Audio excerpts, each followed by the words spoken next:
ನಮಸ್ತೆ, welcome back to my channel. ಎಲ್ಲರೂ ಹೇಗಿದ್ದೀರಾ? ಎಲ್ಲರೂ ಚೆನ್ನಾಗಿದ್ದೀರಾ ಅಂತ ಭಾವಿಸ್ತಾ ಇವತ್ತಿನ ಬ್ಲಾಗ್ನ ಶುರು ಮಾಡ್ತಾ ಇದ್ದೀನಿ.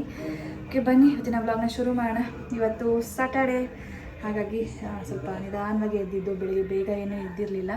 ಈಗ ಎದ್ದು ಟಿಫನ್ ಸ್ವಲ್ಪ ಪ್ರಿಪ್ರೇಷನ್ ಮಾಡ್ಕೊತಾ ಇವತ್ತು ಸ್ಪೆಷಲ್ಲಾಗಿ ಪೂರಿ ಮತ್ತು ಹಾಗೆ ಸಾಗು. ಈ ಸ್ವಲ್ಪ ಟೈಮಿಗೆ ಹಿಡಿಯುತ್ತಲ್ವ, ಹಾಗಾಗಿ ಇವತ್ತೇನು ಸ್ಕೂಲು ರಜಾ ಇದೆ, ಅವಾಗ ನಿಧಾನ ಮಾಡ್ಕೊಳ್ಳೋಣ ಅಂತ ಅಂದ್ಬಿಟ್ಟು ಇವಾಗ ತಾನೇ ಜಸ್ಟ್ ಪ್ರಿಪೇರ್ ಮಾಡ್ಕೊಂಡು ಎಲ್ಲ ಹೆಚ್ಚಿಟ್ಕೊಂಡಿದ್ದೀನಿ. ತರಕಾರಿ, ಟೊಮ್ಯಾಟೊ ಮತ್ತು ಈರುಳ್ಳಿ ಎಲ್ಲ. ಹಾಗೆ ಪೂರಿ ಮಾಡ್ಕೊಳೋದಕ್ಕೆ ಹಿಟ್ಟನ್ನು ಕೂಡ ಕಲಸಿಟ್ಟಿದ್ದೀನಿ ಆಲ್ರೆಡಿ. ಇವಾಗ ಮಾಡ್ಕೋಬೇಕಷ್ಟೇ. ನಮ್ಮ ಮನೇಲಿ ಫೇವ್ರೇಟ್ ಅಂತಂದರೆ ಪೂರಿ. ಎಲ್ಲರೂ ಹಸ್ಬೆಂಡಿಗೆ ಇಷ್ಟ ಆಗಲ್ಲ, ರೇರ್ ಅವ್ರು ತಿನ್ನೋದು. ಅವ್ರಿಗೆ ಸ್ವಲ್ಪ ಅವಲಕ್ಕಿ ಏನಾದ್ರು ಮಾಡ್ಕೊಳ್ಳೋಣ ಅಂತ ಅಂದ್ಬಿಟ್ಟು ಒಬ್ಬರಿಗೆ. ನಮ್ಮ ಮೂವರು ಮಾತ್ರ ಪೂರಿ. ಮಧ್ಯಾಹ್ನಕ್ಕೂ ಅದೇ, ಅದಕ್ಕೆ ಮಕ್ಕಳು ಅದೇ ಕೇಳ್ತಾರೆ ಮಾಡಿದ್ರೆ, ಹಾಗಾಗಿ ಅದನ್ನೇ ಮಾಡ್ಕೊಳ್ಳೋಣ ಅಂತ ಇವಾಗ ಪ್ರಿಪೇರ್ ಮಾಡ್ಕೊಂಡಿದ್ದೀನಿ. ಸ್ಯಾಟರ್ಡೇ ಸಂಡೇ ಬಂತು ಅಂದ್ರಂತೂ ಏನೋ ಒಂಥರ ರಿಲ್ಯಾಕ್ಸಿಂಗ್ ಡೇ ಅಂತ ಅನಿಸ್ತಾ ಇರುತ್ತೆ ಎಲ್ಲರಿಗೂ. ಎಲ್ಲ ಮದರ್ಸ್ಗೂ ಕೂಡ ಹಾಗೆ ಅಂತ ಅನ್ಕೊತೀನಿ ನನ್ನ ಪ್ರಕಾರ. ಯಾಕೆಂದರೆ ಮಂಡೇ ಟು ಫ್ರೈಡೇ ಅಂತೂ ಫುಲ್ ಬ್ಯುಸಿ ಶೆಡ್ಯೂಲ್ ಇರುತ್ತೆ ಮಾರ್ನಿಂಗ್ ರೂಟೀನ್ ಅನ್ನೋದು. ಬಟ್ ಸ್ಯಾಟರ್ಡೇ ಇವತ್ತು ಮಲ್ಕೋಣ, ಸ್ವಲ್ಪ ಆರಾಮಾಗಿ, ಸ್ಕೂಲ್ ಇಲ್ಲ, ನಿಧಾನವಾಗಿ ಎದ್ದೋಳೋಣ ಅಂದರೆ ಬೇಗನೆ ಎಚ್ಚರಿಕೆ ಆಗಿಬಿಡೋದು. ಮಲ್ಕೊಳೋಕ್ಕೆ ಆಗಲಿಲ್ಲ. ಅದೇ ಟೈಮ್ಗೆ ಎದ್ಬಿಟ್ಟೆ. ಹಾಗೆ ನನ್ನ ಮಗನೂ ಅಷ್ಟೇ, ಡೈಲಿ ಯಾವ ಟೈಮ್ಗೆ ಎಬ್ಬಿಸ್ತಾ ಇದ್ದೀನಿ, ಅದಕ್ಕಿಂತ ಮುಂಚೆ ಒಂದು 1/4 ಗಂಟೆ ಬೇಗನೆ ಎದ್ದು ಕೂತ್ಕೊಂಡ್ಬಿಟ್ಟಿದ್ದಾನೆ. ಸಾಕು ಮಮ್ಮಿ ನಿದ್ದೆ ಬರ್ತಾಯಿಲ್ಲ ಅಂತ ಅವನು ಎದ್ಬಿಟ್ಟೆ. ಇನ್ನೇನು ಮಾಡೋದು ಅಂತ ನಾವು ಎದ್ಬಿಟ್ರಿ. ಹಿಂಗೆ ನೋಡಿ, ರಜಾ ಇರೋ ದಿವಸ ಮಲ್ಕೋಣ ಅಂತಂದ್ರೂ ನಿದ್ದೆ ಬರಲ್ಲ, ಎಚ್ಚರಿಕೆ ಆಗಿಬಿಡುತ್ತೆ. ಬೇರೆ ದಿನ ಎದ್ದೊಳ್ಬೇಕು ಅಂತಂದ್ರೂ ಎದ್ದೊಳೋದಕ್ಕಾಗಲ್ಲ, ಅಷ್ಟು ನಿದ್ದೆ ಬರ್ತಿರತ್ತೆ. ಎಲ್ಲರಿಗೂ ಇದು ಪಕ್ಕ ಎಕ್ಸ್ಪೀರಿಯನ್ಸ್ ಈ ಥರ ಅಂತೂ ಆಗೇ ಇರುತ್ತೆ.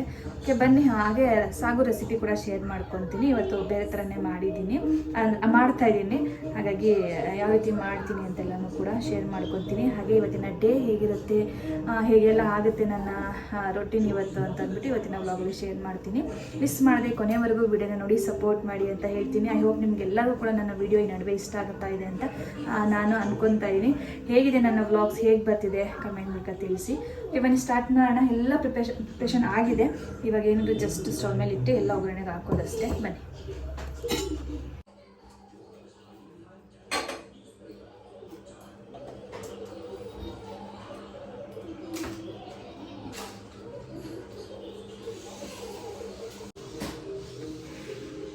ಒಂದು ಈರುಳ್ಳಿ ಮತ್ತು ಒಂದು ಟೊಮ್ಯಾಟೊ, ಸ್ವಲ್ಪ ಹಸಿ ಬಟಾಣಿ, ಹಾಗೆ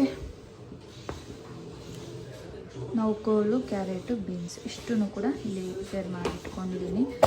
ಇಲ್ಲಿ ನೋಡ್ತಾ ಇರ್ಬೋದು, ಇಷ್ಟು ಇಲ್ಲಿ ಪ್ರಿಪೇರ್ ಆಗಿದೆ.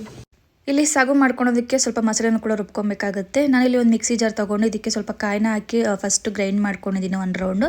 ಆಮೇಲೆ ಇದಕ್ಕೆ 1 ಬೆಳ್ಳುಳ್ಳಿ, ಹಾಗೆ 1 ಇಂಚಷ್ಟು ಶುಂಠಿ. ಕ್ವಾಂಟಿಟಿ ನೀವೇನಾದರೂ ಜಾಸ್ತಿ ಮಾಡಬೇಕು ಅಂತಂದರೆ ಎಲ್ಲ ಸ್ವಲ್ಪ ಜಾಸ್ತಿ ತೊಗೊಳ್ಳಿ. ಇಲ್ಲಿ ನಾನು ಸ್ವಲ್ಪ ಮಾಡ್ತಾಯಿದ್ದೀನಿ, 1 ಟೈಮ್ಗೆ ಆಗೋಷ್ಟು, ಬರೀ 4 ಜನಕ್ಕೆ, ಹಾಗಾಗಿ ಎಲ್ಲನೂ ಕೂಡ ಕಮ್ಮಿ ಹಾಕ್ಕೊಂಡಿದ್ದೀನಿ. ಶುಂಠಿ ಬೆಳ್ಳುಳ್ಳಿ ಆಯಿತು. ಹಾಗೆ 1 ಈರುಳ್ಳಿ ಮತ್ತು 1/4 ಟೀ ಸ್ಪೂನು ಸೋಂಪು, 1 ಸ್ಪೂನ್ ಧನ್ಯ, 1/4 ಟೀ ಸ್ಪೂನು ಜೀರಿಗೆ, ಮತ್ತು 1 2ರಿಂದ 3 ಲವಂಗ, 1 ಏಲಕ್ಕಿ, 1 ಪೀಸು ಚಕ್ಕೆ ಹಾಕ್ಕೊಂಡಿದ್ದೀನಿ. ಹಾಗೆ 1 4 ಕಾಳು ಮೆಣಸು ಹಾಕ್ಕೊಂಡಿದ್ದೀನಿ. ಇಷ್ಟನ್ನು ಆ್ಯಡ್ ಮಾಡ್ಕೊಂಡು, ಹಾಗೆ ಜೊತೆಗೆ 1 ಸ್ಪೂನಷ್ಟು ಕಡಲೆಪಪ್ಪನ್ನು ಕೂಡ ಆ್ಯಡ್ ಮಾಡ್ಕೊತಾ ಇದ್ದೀನಿ. ಸಾಗು ಅನ್ನೋದು ಸ್ವಲ್ಪ ತಿಕ್ಕಾಗಿ ಬರಲಿ ಅಂತ. ಇಲ್ಲ ಇದ್ರ ಬದಲು ಗೋಡಂಬಿನೂ ಕೂಡ ಆ್ಯಡ್ ಮಾಡ್ಕೋಬೋದು, ಇಲ್ಲ ಎರಡೂ ಕೂಡ ಸ್ವಲ್ಪ ಆ್ಯಡ್ ಮಾಡ್ಕೋಬೋದು. ಇಷ್ಟನ್ನು ಆ್ಯಡ್ ಮಾಡಿಕೊಂಡು ಖಾರಕ್ಕೆ 1 ಸ್ಪೂನ್ ಖಾರದ ಪುಡಿ, ಸ್ವಲ್ಪ ಅರಿಶಿಣ ಪುಡಿನ ಹಾಕಿ, ನೀರು ಹಾಕಿ ಇವಾಗ ಈ ರೀತಿಯಾಗಿ ಗ್ರೈಂಡ್ ಮಾಡ್ಕೊಂಡು ಬಂದಿದ್ದೀನಿ. ನೀಟಾಗಿ ಗ್ರೈಂಡ್ ಮಾಡ್ಕೊಂಡು ಬಂದಿದ್ದೀನಿ. ಆಮೇಲೆ ನೆಕ್ಸ್ಟ್ ಇವಾಗ ಒಂದು ಕುಕ್ಕರ್ಗೆ ಆ್ಯಡ್ ಮಾಡ್ಕೊತಾ ಇದ್ದೀನಿ. ಒಂದೇ ಸಲ ಕುಕ್ಕರಲ್ಲೇ ಹಾಕಿ ಮಾಡ್ಕೊಂಬೇಡ ಅಂತ, ಬೇಗ ಆಗುತ್ತೆ, ಮತ್ತು ತುಂಬ ಕೆಲಸ ಅಂತ ಹಿಡಿಯಲ್ಲ. ಸಪ್ರೇಟ್ ಮಾಡ್ಕೊಳೋದಕ್ಕಿಂತ, ತರಕಾರಿ ಎಲ್ಲ ಬೇಯಿಸಿ ಆ ರೀತಿ ಮಾಡೋದಕ್ಕಿಂತ ಈ ರೀತಿ ಒಂದೇ ಸಲ 1 ಪಾಟ್ ರೆಸಿಪಿ ಥರ ಆಗಿಬಿಡುತ್ತೆ, ಬೇಗ ಆಗಿಬಿಡುತ್ತೆ. ನನಗೆ ಸ್ವಲ್ಪ ಅಷ್ಟೊಂದು ಜಾಸ್ತಿ ಟೈಮ್ ಹಿಡಿತು ಅಂತ ಅನಿಸಿಲ್ಲ, ಬೇಗನೆ ಮಾಡ್ಕೊಂಡು ಎಲ್ಲನೂ ಕೂಡ. 1 ಕುಕ್ಕರ್ ಇಟ್ಟು ಇದಕ್ಕೆ ಸ್ವಲ್ಪ ಎಣ್ಣೆ ಹಾಕಿ ಒಂದೇ 1 ಈರುಳ್ಳಿನ ಕಟ್ ಮಾಡ್ಕೊಂಡಿದ್ದೆ. ಅದನ್ನು ಚೆನ್ನಾಗಿ ಫ್ರೈ ಮಾಡಿಕೊಂಡು ಮಸಾಲೆ ಏನು ರುಬ್ಕೊಂಡಿದ್ನಲ್ವ ಆ ಮಸಾಲೆನ ಇಲ್ಲಿ ಹಾಕಿ ಚೆನ್ನಾಗಿ ಫ್ರೈ ಮಾಡ್ಕೊತಾ ಇದ್ದೀನಿ. ಎಣ್ಣೆಯಲ್ಲಿ ಸ್ವಲ್ಪ ಫ್ರೈ ಮಾಡಿಕೊಂಡ್ರೆ ಬೆಸ್ಟ್, ಹಸಿ ವಾಸನೆ ಎಲ್ಲ ಹೋಗುತ್ತೆ. ಹಾಗೆ ಸ್ವಲ್ಪ ನೀರನ್ನು ಕೂಡ ಆ್ಯಡ್ ಮಾಡಿಕೊಂಡೆ. ಸ್ವಲ್ಪ ಮಿಕ್ಸಿ ಜಾರ್ ಎಲ್ಲ ಸ್ವಲ್ಪ ಮೆತ್ಕೊಂಡಿರುತ್ತೆ ಮಸಾಲೆ ಅಲ್ವಾ, ಅದಕ್ಕೆ ಸ್ವಲ್ಪ ನೀರು ಹಾಕಿ ಅಲ್ಲಾಡಿಸಿ ಇವಾಗ ಇದಕ್ಕೆ ಹಾಕ್ಕೊಂಡು ನೆಕ್ಸ್ಟ್ ಇದೇನು ಸ್ವಲ್ಪ ಕುದೀತಾ ಇರುವಾಗ ನಾನು ತರಕಾರಿ ಏನೇನು ಕಟ್ ಮಾಡ್ಕೊಂಡಿದ್ನಲ್ವ ಎಲ್ಲನೂ ಕೂಡ ಆ್ಯಡ್ ಮಾಡ್ಕೊತಾ ಇದ್ದೀನಿ. ಈ ಸಾಗು ಮಾಡ್ಕೊಳೋದಕ್ಕೆ ನಾವು ಹೂಕೋಸನ್ನ ಬಳಸ್ಬೋದು, ಬಟ್ ನಾನು ಜಾಸ್ತಿ ಬಳಸಲ್ಲ ಅಷ್ಟೇ, ನಮ್ಮ ಮನೇಲಿ ಇಷ್ಟಪಡಲ್ಲ, ಹಾಗಾಗಿ ನಾನು ತರಲ್ಲ. ಬಟ್ ನನಗಿಷ್ಟ ಆಗುತ್ತೆ, ಮಕ್ಕಳು ತಿಂತಾರೆ, ಹಸ್ಬೆಂಡ್ ಒಬ್ರು ತಿನ್ನಲ್ಲ ಅಂತ ನಾನು ಸ್ಕಿಪ್ ಮಾಡಿಬಿಡ್ತೀನಿ ಒಂದೊಂದ್ಸಲಿ. ಆ್ಯಕ್ಚುಲಿ ಆದಷ್ಟು ಹೂಕೋಸು ತಿನ್ನೋದು ತುಂಬ ಒಳ್ಳೆಯದು. ನಾನಿಲ್ಲಿ ಹಸಿ ಬಟಾಣಿ ಮತ್ತು ತರಕಾರಿ ಮತ್ತು 1 ಟೊಮ್ಯಾಟೊನ ಆ್ಯಡ್ ಮಾಡಿಕೊಂಡು ಮಿಕ್ಸ್ ಮಾಡಿಕೊಂಡು ಇವಾಗ ಸ್ವಲ್ಪ ನೀರನ್ನ ಆ್ಯಡ್ ಮಾಡ್ಕೊತಾ ಇದ್ದೀನಿ. ಸ್ವಲ್ಪ ಎಷ್ಟು ಬೇಕೋ ಅಷ್ಟು ಸಾಗು ಕನ್ಸಿಸ್ಟೆನ್ಸಿ ನೋಡಿಕೊಂಡು ಆ್ಯಡ್ ಮಾಡ್ಕೊಳ್ಳಿ, ಜಾಸ್ತಿ ಹಾಕೋಕೆ ಹೋಗಬೇಡಿ ನೀರನ್ನೆಲ್ಲ. ಆಮೇಲೆ ರುಚಿಗೆ ತಕ್ಕಷ್ಟು ಉಪ್ಪನ್ನ ಆ್ಯಡ್ ಮಾಡಿಕೊಂಡು ಲಿಡ್ನ ಕ್ಲೋಸ್ ಮಾಡಿ 1 ವಿಸಿಲ್ ಕುಗ್ಸ್ಕೊಂಡ್ರೆ ಸಾಕು. ಸಾಗು ರೆಡಿ ಆಗುತ್ತೆ. ಬೇಗನೆ ಕಂಪ್ಲೀಟ್ ಆಗಿಬಿಡುತ್ತೆ ಇದು, ಬೇಗನೆ ಮಾಡ್ಕೊಂಬಿಡ್ಬೋದು, ತುಂಬ ಟೈಮ್ ಹಿಡಿಯಲ್ಲ. ಹಾಗೆ ಇದು ತುಂಬ ಮೈಲ್ಡಾಗಿ ಟೇಸ್ಟಿಯಾಗಿ ತುಂಬಾ ಚೆನ್ನಾಗಿರುತ್ತೆ. ಅನ್ನಕ್ಕೆ, ದೋಸೆಗೆ, ಚಪಾತಿಗೆ ಎಲ್ಲನೂ ಕೂಡ ಇದು ಕಾಂಬಿನೇಷನ್ ಚೆನ್ನಾಗಿರುತ್ತೆ. ಬಟ್ ನಾನು ಇವತ್ತು ಪೂರಿ ಮಾಡ್ತಾಯಿದ್ದೀನಿ. ನಮ್ಮ ಮನೇಲಿ ಪೂರಿ ಅಂತಂದರೆ ಎಲ್ಲರಿಗೂ ಸಖತ್ ಫೇವ್ರೇಟ್ ಅಂತಲೇ ಹೇಳ್ಬೋದು. ಹಾಗಾಗಿ ಪೂರಿ ಮಾಡ್ಕೊತಾ ಇದ್ದೀನಿ. ವಿಸಿಲೇನೋ ಕೂಗ್ತು. ನೆಕ್ಸ್ಟ್ ಇವಾಗ ಪೂರಿ ಎಲ್ಲ ಲಟ್ಸಿ ಇಟ್ಕೊಂಡ್ಬಿಡೋಣ ಅಂತ ಅಂದ್ಬಿಟ್ಟು ಎಲ್ಲನೂ ಕೂಡ ಅಲ್ಲೇ ಕೌಂಟರ್ ಟಾಪ್ ನೀಟಾಗಿ ಕ್ಲೀನ್ ಮಾಡಿಕೊಂಡೆ. ಅಲ್ಲೇ ಲಟ್ಸಿ ಅಲ್ಲೇ ಎಲ್ಲ ಇಟ್ಕೊಂಡ್ಬಿಡೋಣ ಅಂತ ಅಂದ್ಬಿಟ್ಟು, ಯಾಕೆಂದರೆ ಎಣ್ಣೆ ಇಟ್ಕೊಂಡು ಒಂದೊಂದೇ ಲಟ್ಸ್ಕೊಂಡು ಮಾಡ್ಕೊಳೋದಕ್ಕಾಗಲ್ಲ. ಎಷ್ಟು ಬೇಕೋ ಅಷ್ಟು ಒಂದೇ ಸಲ ಲಟ್ಸ್ಕೊಂಡ್ಬಿಟ್ಟು ಮಾಡ್ಕೊಂಬಿಡೋಣ ಅಂತ ಅಂದ್ಬಿಟ್ಟು ಎಲ್ಲನೂ ಕೂಡ ಈ ಥರ ಲಟ್ಸ್ಕೊತಾ ಇದ್ದೀನಿ. ನಾನೇನು ಎಣ್ಣೆ ಎಲ್ಲ ಯೂಸ್ ಮಾಡೋಕ್ಕೋಗಲ್ಲ. ನನಗೆ ಎಣ್ಣೆ ಹಾಕಿ ಲಟ್ಸೋಕ್ಕೆ ನನಗೆ ಬರೋದು ಇಲ್ಲ, ನನಗೆ ಅದು ರೂಢಿನೂ ಇಲ್ಲ. ಹಾಗಾಗಿ ಹಿಟ್ಟನ್ನೇ ಹಾಕ್ಕೊತೀನಿ. ಬಟ್ ಪೂರಿ ಮಾಡುವಾಗಾದಷ್ಟು ಎಣ್ಣೆ ಹಾಕಿ ಲಟ್ಸ್ಕೊಂಡು ಮಾಡಿಕೊಂಡ್ರೆ ಎಣ್ಣೆಲಿ ಕರಿಯುವಾಗ ಸ್ವಲ್ಪ ಅದು ಕೆಳಗಡೆ ಎಲ್ಲ ಬ್ಲ್ಯಾಕ್ ಆಗುತ್ತೆ ನೋಡಿ. ಯಾಕೆಂದರೆ ನಾವು ಹಿಟ್ಟು ಹಾಕಿ ಲಟ್ಸಿರ್ತೀವಲ್ವ, ಆ ಹಿಟ್ಟೆಲ್ಲ ಬಿದ್ದು ಬ್ಲ್ಯಾಕ್ ಆಗುತ್ತೆ ಅಂತ ಹೇಳ್ತಾರೆ. ಬಟ್ ನನಗೆ ಅದೇನೋ ಗೊತ್ತಿಲ್ಲ, ನನಗೆ ಎಣ್ಣೆ ಹಾಕಿದ್ರೆ ಸ್ವಲ್ಪ ಶೇಪೇ ನನಗೆ ಬರಲ್ಲ. ಹಾಗಾಗಿ ನಾನು ಹಿಟ್ಟನ್ನೇ ಹಾಕಿ, ನನಗೆ ಅದೇ ರೂಢಿ ಆಗಿರೋದ್ರಿಂದ ಹಿಟ್ಟನ್ನೇ ಹಾಕಿ ಮಾಡ್ಕೊತೀನಿ. ಈಗ ಎಣ್ಣೆ ಎಲ್ಲ ಚೆನ್ನಾಗಿ ಕಾದಿತ್ತು, ಎಣ್ಣೆ ಕಾಯಕ್ಕೆ ಇಟ್ಟಿದ್ದೆ. ಎಲ್ಲ ಲಟ್ಸ್ಕೊಳೋಷ್ಟಲ್ಲ ಅದು ಕಾದಿತ್ತು. ಇವಾಗ ಹಾಕಿ ಒಂದೊಂದೇ ಮಾಡ್ಕೊತಾ ಇದ್ದೀನಿ. ಸಖತ್ತಾಗಿ ಬಂದಿತ್ತು, ನೋಡ್ತಾ ಇರ್ಬೋದು ಎಷ್ಟು ಚೆನ್ನಾಗಿ ಉಬ್ಬಿ ಎಷ್ಟು ಚೆನ್ನಾಗಿದೆ ಅಂತ ಅಂದ್ಬಿಟ್ಟು. ಮಕ್ಕಳಂತೂ ಕಾಯ್ತಾಯಿದ್ರು, ಇನ್ನೂ ಆಗಲಿಲ್ವ ಮಮ್ಮಿ ನಿಂದು, ಆಗಲಿಲ್ವ ಅಂತ ಅಂದ್ಬಿಟ್ಟು. ಸ್ವಲ್ಪ ಶನಿವಾರ ಅಲ್ವಾ, ನಿಧಾನವಾಗಿ ಮಾಡ್ಕೋಣ ಅಂತ ಸ್ವಲ್ಪ ಲೇಟಾಗಿ ಮಾಡಿದೆ. ಅದರಲ್ಲೂ ಸ್ವಲ್ಪ ಲೇಟ್ ಹಿಡಿಯುತ್ತಲ್ವಾ, ಟೈಮು ಬೇಕಿದೆಲ್ಲ ಮಾಡ್ಕೊಳೋದಕ್ಕೆ. ಹಾಗೆ ಮಾಡಿದ್ದೆ ನೋಡಿ. ಸಾಗು ಈ ರೀತಿಯಾಗಿ ಕನ್ಸಿಸ್ಟೆನ್ಸಿಲಿದೆ. ನಿಮಗೆ ಇನ್ನೂ ಗಟ್ಟಿ ಬೇಕು ಅಂತಂದರೆ ಇನ್ನೂ ಸ್ವಲ್ಪ ಕಮ್ಮಿ ನೀರು ಹಾಕೋಬೋದು. ನನಗೆ ಕರೆಕ್ಟಾಗಿದೆ. ಈ ರೀತಿ ಇದ್ದಾಗ ನಿಮಗೆ ದೋಸೆಗೆ ಆರಾಮಾಗಿ ತಿನ್ಬೋದು, ಇಡ್ಲಿಗೆ, ಚಪಾತಿಗೆಲ್ಲ ಚೆನ್ನಾಗಿರುತ್ತೆ. ಅನ್ನಗೂ ಕೂಡ ನೀವು ತಿನ್ಬೋದು, ಚೆನ್ನಾಗಿರುತ್ತೆ. ಪೂರಿಗಂತೂ ಬೆಸ್ಟ್ ಕಾಂಬಿನೇಷನ್ ಅಂತ ಹೇಳ್ಬೋದು. Simple and ಟೇಸ್ಟಿಯಾಗಿತ್ತು. ಟ್ರೈ ಮಾಡಿ, ಆದರೂ ಟ್ರೈ ಮಾಡಿಲ್ಲ ಅಂತಂದರೆ. ಈಗ ನೆಕ್ಸ್ಟು ಎಲ್ಲರೂ ಕೂಡ ತಿಂಡಿ ಎಲ್ಲ ಮುಗಿಸ್ಕೊಂಡ್ವಿ. ತಿಂಡಿ ಎಲ್ಲನೂ ಕೂಡ ಆಯಿತು. ತಿಂಡಿ ಎಲ್ಲ ಆದಮೇಲೆ ಶನಿವಾರ ಬಂತು ಅಂತಂದರೆ ನನ್ನ ಮಕ್ಕಳಿಗೆ ಇಬ್ಬರು ಕೂಡ ಎಣ್ಣೆ ಸ್ನಾನ ಅಂತಲೇ ಹೇಳ್ಬೋದು. ಫಿಕ್ಸ್ ಮಾಡ್ಕೊಂಬಿಟ್ಟಿನಿ, ಸ್ಯಾಟರ್ಡೆ ಎಣ್ಣೆ ಸ್ನಾನ ಮಾಡಿಸ್ಬೇಕು ಇಬ್ರಿಗೂ ಅಂತ ಅಂದ್ಬಿಟ್ಟು. ಯಾಕೆಂದರೆ ಅವನಿಗೂ ಸ್ಕೂಲ್ ರಜೆ ಇರುತ್ತೆ. ಬೆಳಗ್ಗೆ ಹೋದರೆ ಸಂಜೆ ಬರ್ತಿದ್ದ, ಅವನಿಗೆ ನೀಟಾಗಿ ಎಣ್ಣೆ ಆಗಿ ಸ್ನಾನ ಮಾಡ್ಸೋಕ್ಕಾಗ್ತಿರ್ಲಿಲ್ಲ. ಹಾಗಾಗಿ ಇವಾಗ ಸ್ಯಾಟರ್ಡೆ ಹೊತ್ತು ಫಿಕ್ಸ್ ಮಾಡ್ಕೊಂಬಿಟ್ಟಿದ್ದೀನಿ. ಇಬ್ರಿಗೂ ಒಂದೇ ಸಲ ಮಾಡ್ತೀನಿ ಅಂತ. ನಮ್ಮ ಚಿನ್ನಮ್ಮಗೆ ಇನ್ನೊಂದು ದಿನ ಇವಾಗ ನಾನು ಮಾಡಿಸಿರ್ತೀನಿ. ವಾರದಲ್ಲಿ ಅವಳೇನು ಸ್ಕೂಲ್ಗೆ ಹೋಗಲ್ವಲ್ಲ. ಬಟ್ ಅವನು ಮಾತ್ರ ವೀಕ್ಲಿ ಒನ್ಸ್ ಮಾತ್ರನೇ ಆಗೋದು. ಬೇರೆ ಟೈಮಲ್ಲಿ ಬರೀ ತಲೆಗೆ ಮಾತ್ರ ಎಣ್ಣೆ ಹಚ್ಚಿ ಮಾಡ್ತೀನಿ, ಬಟ್ ಮೈಗೆಲ್ಲ ಹಾಕಿರಲ್ಲ. ಈಗ ಶನಿವಾರ ಆಗಿರೋದ್ರಿಂದ ಮೈಗೆಲ್ಲ ಹಾಕಿ ಮಾಡಿಸೋಣ ಅಂತ ಅಂದ್ಬಿಟ್ಟು ಇಬ್ಬರು ಕೂಡ ಕೈ ಕಾಲಿಗೆ ತಲೆಗೆಲ್ಲ ಎಣ್ಣೆನ ಅಪ್ಲೈ ಮಾಡ್ತಾಯಿದ್ದೀನಿ. ಇಲ್ಲಿ ನಾನು ಜಸ್ಟ್ ಕೊಕೊನಟಲ್ಲಿ ಅಷ್ಟೇ ಯೂಸ್ ಮಾಡ್ತಾ ಇರೋದು. ನನ್ನ ಮಗಳು ಚೆನ್ನಾಗಿ ಮಾಡಿಸ್ಕೊತಾಳೆ. ಇವೆಲ್ಲ ಆಯಿಲ್ ಮಸಾಜು, ಸ್ನಾನ ಇದೆಲ್ಲ ತುಂಬ ಚೆನ್ನಾಗಿ ಮಾಡಿಸ್ಕೊತಾಳೆ. ಒಂಥರ ಡೇ ಫುಲ್ಲು, ವೀಕ್ ಫುಲ್ಲು ಒಂಥರ ನನಗೆ ಬ್ಯುಸಿ ರೊಟೀನ್ ಆಗಿಬಿಟ್ರೆ ಮಾರ್ನಿಂಗು. ಶನಿವಾರ ಬಂತು ಅಂದರೆ ಆರಾಮಾಗಿದ್ದೀನಪ್ಪ, ಇವತ್ತು ಸ್ಕೂಲ್ ಇಲ್ಲ ಅಂತ ಅಂದ್ಕೊಂಡ್ರೆ ಇವ್ರನ್ನ ಸುಧಾರಿಸೋದ್ರಲ್ಲೇ ಸರಿ ಹೋಗ್ತದೆ ನನಗೆ. ಶನಿವಾರ ಹೊತ್ತು ಎಷ್ಟು ತೀಟೆ ಮಾಡ್ತಾರೆ, ಎಷ್ಟು ಅವ್ರು ಸುಧಾರಿಸಿ ಅವ್ರ ಜೊತೆ ಆಡ್ಕೊಂಡು ಟೈಮ್ ಅಂತೂ ಕಳೆಯೋದೇ ಗೊತ್ತಾಗಲ್ಲ. ರಜಾನೇ ಆಗೋಗ್ಬಿಡುತ್ತೆ ಸ್ಯಾಟರ್ಡೆ ಸಂಡೇ ಬಂದರೆ ಅಂತೂ. ಇಷ್ಟು ಬೇಗ ಆಗೋಯ್ತು 2 ಡೇಸ್ ಅಂತ ಅನಿಸ್ಬಿಡುತ್ತೆ. ಮತ್ತು ಮಂಡೇ ಬಂದರೆ ಮತ್ತೆ ಸ್ಕೂಲಾ ಅಂತ ಅನಿಸುತ್ತೆ. ಈ ಥರ ಫೈನಲಿ ಇವಳಿಗೂ ಎಲ್ಲ ಆಯಿಲ್ ಮಸಾಜ್ ಎಲ್ಲ ಮಾಡಿದ್ದಾಯಿತು. ನೆಕ್ಸ್ಟ್ ನನ್ನ ಮಗನ್ನ ಕರಿತಾ ಇದ್ದೆ. ಅವ್ನಿಗೆ ಈ ಥರದ್ದೆಲ್ಲ ಸ್ವಲ್ಪ ಇರಿಟೇಷನ್ನು, ಬರಲ್ಲ ಬೇಗ, ಕಿರ್ಚ್ಕೋಬೇಕು, ಬಾರೋ ಅಂತ ಅಂದ್ಬಿಟ್ಟು. ಆಮೇಲೆ ಬರ್ತಾನೆ ನೋಡಿ, ಒಂದು ಸ್ಟೈಲ್ ಆಟ ಆಡ್ಕೊತಿದ್ದ ಆಚೆ, ಹಾಗೆ ಬಂದುಬಿಟ್ಟಿದ್ದಾನೆ ಶೂ ಹಾಕ್ಕೊಂಡು.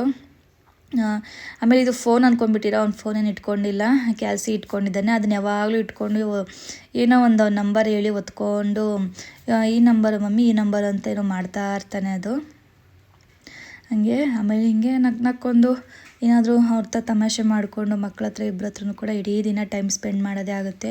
ಆವತ್ತಂತೂ ಏನು ಕೆಲಸ ಮಾಡೋದಕ್ಕಾಗಲ್ಲ, ಅಷ್ಟು ಟೈಮ್ ಹೋಗ್ಬಿಡುತ್ತೆ. ಯಾಕೆಂದರೆ ಅವ್ರದ್ದೇ ಆಗಿಬಿಡುತ್ತೆ ಅವ್ರ ಜೊತೆ ಆಡೋದು. ನನ್ನ ಮಗ ಅಂತೂ ನೀನು ಆಟ ಆಡೋದೇ ಇಲ್ಲ, ಯಾವಾಗಲೂ ಕೆಲಸ ಮಾಡ್ಕೊಂಡೇ ಇರ್ತೀಯ, ನನ್ನ ಜೊತೆ ಆಟ ಆಡೋ ಅಂತ ಇರ್ತಾನೆ. ಹಾಗಾಗಿ ಆ ಮಕ್ಳಿಗೋಸ್ಕರ ಒಂದಷ್ಟು ಟೈಮ್ನ ಕೊಡ್ತಾ ಇರ್ತೀನಿ. ಇನ್ನು ಮಂಡೇ ಟು ಫ್ರೈಡೇ ಅಂತೂ ಪಾಪ ಟೈಮೇ ಕೊಡೋಕ್ಕಾಗಲ್ಲ. ಬೆಳಗ್ಗೆ ಎಬ್ಬರಿಸೋದು, ಕಳಿಸೋದು ಸ್ಕೂಲ್ಗೆ, ಮತ್ತೆ ಬಂದಿದ ತಕ್ಷಣ ಹೋಮ್ವರ್ಕ್ ಮಾಡಿಸು, ಬೇಗ ತಿನ್ನು, ಮಲಗಿಸು, ಇದೇ ಆಗಿಬಿಡುತ್ತೆ. ಈ ಥರ ಆಗೋದ್ರಿಂದ ಪಾಪ ಅವ್ನಿಗೆ ಟೈಮೇ ಸಿಗೋಲ್ಲ ನಮ್ಮ ಜೊತೆ ಇರೋದಕ್ಕೆ. ಹಾಗೆ ಸ್ಯಾಟರ್ಡೆ ಸಂಡೇ ಅಂತೂ ಆದಷ್ಟು ಅವನು ನಮ್ಮ ಜೊತೆ ಟೈಮ್ನ ಕಳೀತಾನೆ. ಹಾಗೆ ಇಲ್ಲಿ ನೋಡ್ತಾ ಇರ್ಬೋದು ಎಷ್ಟು ಹಠ ಮಾಡ್ತಾನೆ ಎಣ್ಣೆ ಹಾಕ್ಸ್ಕೊಳಕ್ಕೆ ಅಂತ ಅಂದ್ಬಿಟ್ಟು. ನಾನಂತೂ ಬಿಡಲ್ಲ, ಅವನು ಎಷ್ಟೇ ಹಠ ಮಾಡಿದ್ರೂ ಹೇಳ್ಕೊಂಡು ಬಂದು ನೀಟಾಗಿ ಮಸಾಜ್ ಮಾಡಿ ಕಳಿಸ್ತೀನಿ. ಆಮೇಲೆ ಒಂದು 1 ಅವರ್ ಬಿಟ್ಟಿದ್ದೆ, 1 ಅವರ್ 1.5 ಅವರ್ ಬಿಡ್ತೀನಿ. ಅದಾದ ನಂತರ ಇಬ್ರಿಗೂ ಒಟ್ಟಿಗೆ ಸ್ನಾನ ಮಾಡಿಸ್ಕೊಂಡು ಬಂದು ಇವಾಗ ಅವ್ರಿಗೆ ಡ್ರೆಸ್ ಅಪ್ ಮಾಡ್ತಾಯಿದ್ದೀನಿ. ಡ್ರೆಸ್ ಎಲ್ಲ ಹಾಕಿ ಲೋಷನ್ ಎಲ್ಲ ಅಪ್ಲೈ ಮಾಡ್ತಾಯಿದ್ದೀನಿ. ಇಬ್ರಿಗೂ ಸೇಮ್ ಲೋಷನ್ನು, ಫೇಸ್ಗೆ ಬಾಡಿಗೆಲ್ಲ ಒಂದೇ, ಸಪ್ರೇಟ್ ಅಂತ ಏನಿಲ್ಲ, ಎಲ್ಲ ಒಂದೇ ಲೋಷನ್ ಹಾಕ್ತೀನಿ. ಹಾಗೆ ಇವಾಗ ಇಬ್ರಿಗೂ ಕೂಡ ಡ್ರೆಸ್ ಅಪ್ ಮಾಡಿದ್ದಾಯಿತು. ಒಟ್ಟಿನಲ್ಲಿ ಬರೀ ಅವ್ರ ಜೊತೆ ಟೈಮ್ ಕಳೆದಿದ್ದೇ ಆಗೋಯ್ತು ಅಂತಲೇ ಹೇಳ್ಬೋದು ಶನಿವಾರ ಅಂತೂ ನನಗೆ. ಈ ರೀತಿಯಾಗಿ ಇತ್ತು ಅಂತಲೇ ಹೇಳ್ಬೋದು. ನಾನು ಮತ್ತೆ ವ್ಲಾಗು ಕೂಡ ಕಂಟಿನ್ಯೂ ಮಾಡೋಕ್ಕಾಗಲಿಲ್ಲ. ಎಷ್ಟಾದರೆ ಅಷ್ಟು ಮಾಡಿ ನಾನು ಇವತ್ತಿನ ದಿನ ಅಪ್ಲೋಡ್ ಮಾಡಿದ್ದು. ಮತ್ತು ಒಟ್ನಲ್ಲಿ ನನ್ನ ಮಗನ ಹತ್ರ ಇದ್ದರೆ ಅಂತೂ ಒಂಥರ ಏನಾದರೂ ಒಂದು ಮಾತಾಡ್ತಾ ಇರ್ತಾನೆ. ನನಗೇನಾದರೂ ಒಂದು ಕೇಳ್ತಾ ಇರೋದು, ಅದು ಇದು ಅಂತ ಹೇಳ್ತಾ ಇರ್ತಾನೆ. ಆ್ಯಕ್ಚುಲಿ ಆ ವಿಡಿಯೋ ಹಾಕಬೇಕಾಗಿತ್ತು, ಬಟ್ ಹಾಕಲಿಲ್ಲ ನಾನಿಲ್ಲಿ. ಅಲ್ಲಿ ಸ್ವಲ್ಪ ಕಿರ್ಚೋದು ಎಲ್ಲ ಮಾಡಿರ್ತಾರೆ, ಏನೇನೋ ಸೌಂಡ್ ಇರ್ತದೆ, ಅದಕ್ಕೆ ಸ್ವಲ್ಪ ಚೆನ್ನಾಗಲ್ಲ ಆ ವಿಡಿಯೋ ಅಂತ ನಾನೇನೋ ಹಾಕಕ್ಕೆ ಹೋಗಿಲ್ಲ. ಹಾಗಾಗಿ ವಾಯ್ಸ್ ಓವರ್ ಕೊಡ್ತಾಯಿದ್ದೀನಿ ನಾನು. ಫೈನಲಿ ಇಬ್ಬರೂ ಕೂಡ ರೆಡಿ ಮಾಡಿ ಮೇಕಪ್ ಮಾಡಿಸ್ಬಿಟ್ಟು ಮಧ್ಯಾಹ್ನ ಊಟ ಮಾಡಿಸಿ ಮಲಗಿಸ್ಬಿಟ್ರೆ ನನಗೊಂಥರ ಸಮಾಧಾನ, ನೆಮ್ಮದಿಯಾಗಿ ಮಕ್ಕಳು ಚೆನ್ನಾಗಿ ಮಲ್ಕೊಳ್ಳಿ ಅಂತ. ನನ್ನ ಮಗನಂತೂ ಮಲಗಿಸ್ಬಿಡ್ತೀನಿ, ಬಿಡಲ್ಲ ಮಲ್ಕೋಪ್ಪ ಅಂತ. ಮಲಗಲ್ಲ ಯೂಶ್ವಲಿ ಅವ್ನು ಮಧ್ಯಾಹ್ನ ಹೊತ್ತು, ನಾನೇ ಬಲವಂತ ಮಾಡಿ ಶನಿವಾರ ಹೊತ್ತು ಭಾನುವಾರ ಮಲಗಿಸ್ಬಿಟ್ಟಿರ್ತೀನಿ. ಹಾಗೆ ನೆಕ್ಸ್ಟು ಸ್ವಲ್ಪ ಯಾಕೋ ಮೂಗು ಕಟ್ಕೊಂಡಿದೆ ಅಂತ ಹೇಳ್ತಿದ್ದ. ಏನಾದರೂ ಸ್ವಲ್ಪ ವೆದರ್ ಚೇಂಜಿಂಗ್ ಆಗಿದೆ ಅಂತ ಅಂದ್ಬಿಟ್ಟು ಸ್ವಲ್ಪ ಸ್ಟೀಮ್ ಕೊಟ್ಬಿಡ್ತೀನಿ. ಫಸ್ಟೇ ಸ್ವಲ್ಪ ಸ್ಟೀಮ್ ಕೊಟ್ಬಿಟ್ರೆ ಬೆಟರ್ ಆಗಿರ್ತಾರೆ ಮಕ್ಕಳು. ಅಷ್ಟು ಬೇಗ ಅವ್ರಿಗೆ ಕೋಲ್ಡ್ ಆಗೋದು ಆ ಥರ ಎಲ್ಲ ಆಗೋಲ್ಲ. ಹಾಗೆ ಸ್ಟೀಮ್ ತೊಗೊತಿದ್ದ. ಹಾಗೆ ನಾನು ಡ್ರೈ ಫ್ರೂಟ್ಸ್ ತೊಗೊಂಬಂದಿದ್ದೆ ಬೋಳಾಸಿಂದ. ನಮ್ಮ ಚಿಕ್ಕಬಳ್ಳಾಪುರದಲ್ಲಿ ಹೊಸ್ದಾಗಿ ಓಪನ್ ಆಗಿದೆ. ಇಷ್ಟು ದಿನ ಇರಲಿಲ್ಲ, ಇಲ್ಲೇ ಎಲ್ಲೋ ಲೋಕಲಲ್ಲಿ ತೊಗೊತಾ ಇದ್ದೆ, ಎಲ್ಲೋದ್ರೆ ಅಲ್ಲಿ. ಹಾಗಾಗಿ ಹೋಗಿ ಬಂದೆ. ಹಸ್ಬೆಂಡ್ ಕರ್ಕೊಂಡು ಹೋಗಿದ್ರು, ಓಪನ್ ಆಗಿದೆ ಬಾ ಹೋಗೋಣ ಅಂತ ಅಂದ್ಬಿಟ್ಟು. ಹೋಗಿ ಒಂದಿಷ್ಟು ಎಲ್ಲ ಖಾಲಿ ಆಗಿಬಿಟ್ಟಿತ್ತು. ಕಾಮನಾಗಿ ಗೋಡಂಬಿ, ಬಾದಾಮಿ, ವಾಲ್ನಟ್ಟು, ಪಿಸ್ತಾ ಎಲ್ಲ ವಾಶ್ ಮಾಡಿ ಇಟ್ಟಿದ್ನಲ್ವ ಜಾರ್ಸ್ ಎಲ್ಲ, ಹಾಗೆ ಫಿಲ್ ಮಾಡಿ ಇಟ್ಬಿಡೋಣ ಅಂತ ಅದನ್ನು ಕೂಡ ಇವಾಗ ಫಿಲ್ ಮಾಡ್ಕೊತಾ ಇದ್ದೀನಿ. ಚೆನ್ನಾಗಿದೆ ಕ್ವಾಲಿಟಿ ಎಲ್ಲ. ಹಾಗೆ ಸ್ವಲ್ಪ ಆಫರ್ ಪ್ರೈಸು ಇತ್ತು ಇವಾಗ ಸ್ಟಾರ್ಟಿಂಗಲ್ಲಿ. ಬಟ್ ಯಾವಾಗಲೂ ಹಿಂಗೆ ಇಟ್ಟಿರ್ತಾರೆ ಏನೋ ಗೊತ್ತಿಲ್ಲ, ಹಾಗೆ ಹೋಗಿ ತೊಗೊಬರೋಣ ಅಂತ. ಬಟ್ ಇದ್ರಲ್ಲಿ ಗೋಡಂಬಿ ಸೈಜ್ ಅಂತೂ ತುಂಬಾ ಚೆನ್ನಾಗಿದೆ, ಸಖತ್ ಬಿಗ್ ಸೈಜ್ ಅಂತಲೇ ಹೇಳ್ಬೋದು. ದೊಡ್ಡದಾಗಿತ್ತು. ಹಾಗಾಗಿ ಹೋಗಿ ತೊಗೊಂಡು ಬಂದ್ವಿ. ಜೊತೆಗೆ ಸ್ವಲ್ಪ ಸ್ವೀಟ್ಸ್ ಎಲ್ಲ ಇಟ್ಟಿದ್ದಾರೆ, ಸೀಡ್ಸು ಎಲ್ಲ ಸಿಗುತ್ತೆ. ಬಟ್ ಅಲ್ಲಿ ಸಿಗೋದು just dry fruits, seeds, sweets ಸಿಗ್ತದೆ ಅಷ್ಟೇ. ಅಷ್ಟು ಬಿಟ್ಟರೆ ಇನ್ನೂ ಸಿಗೋಲ್ಲ. ಹಾಗೆ ಈ ಸಲ ನಾನು ಪಿಸ್ತಾನ ಓಪನ್ ಮಾಡಿ ಇಟ್ಟಿರ್ತಾರಲ್ವ ಅದನ್ನು ತೊಗೊಂಡು ಬಂದೆ. ಯಾವಾಗಲೂ ಕೂಡ ಪಿಸ್ತಾನ ಸಿಪ್ಪೆ ಸಮೇತ ತೊಗೊಂಬರ್ತಾಯಿದ್ದೆ. ಬಟ್ ಈ ಸಲ ಹಂಗೆ ತೊಗೊಂಬಂದೆ. ಇದನ್ನು ನೋಡೋಣ ಹೇಗಿರುತ್ತೆ ಅಂತ ಅಂದ್ಬಿಟ್ಟು. ಆ ಮೂರನ್ನೂ ಕೂಡ ಇವಾಗ ಫಿಲ್ ಮಾಡಿದ್ದಾಯಿತು. ಹಾಗೆ ವಾಲ್ನಟ್ ಫಿಲ್ ಮಾಡಲಿಲ್ಲ, ಯಾಕೆಂದ್ರೆ ಸ್ವಲ್ಪ ಬಾಕ್ಸಲ್ಲಿ ಇನ್ನೂ ಇತ್ತು, ಅದು ಖಾಲಿ ಆದಮೇಲೆ ಫಿಲ್ ಮಾಡ್ಕೊಂಡ್ರಾಯ್ತು ಅಂತ ಅಂದ್ಬಿಟ್ಟು ಅದು ಹಾಗೆ ಇಟ್ಟಿದೆ. ಹಾಗೆ ನಮ್ಮ ಮನೇಲಿ ಡ್ರೈ ಫ್ರೂಟ್ಸ್ ಅಂದರೆ ಅಂತೂ ಎಲ್ಲರಿಗೂ ಬೇಕು. ಕಾಣಿಸಿದ್ರೆ ಅಂತೂ ದಿನ ತಿಂತಾಯಿರ್ತೀವಿ. ನಮ್ಮ ಮನೇಲಿ ನಾವು ಡೈಲಿ ಮಿಸ್ ಮಾಡಿ ತಿನ್ನೋದು ಅಂತಂದರೆ ಡ್ರೈ ಫ್ರೂಟ್ಸು. ಇಷ್ಟು ಇವತ್ತಿನ ವ್ಲಾಗ್ ಆಗಿತ್ತು. ಐ ಹೋಪ್ ನಿಮಗೆ ಇಷ್ಟ ಆಗಿದೆ ಅಂದ್ಕೊತೀನಿ. Thank you for watching.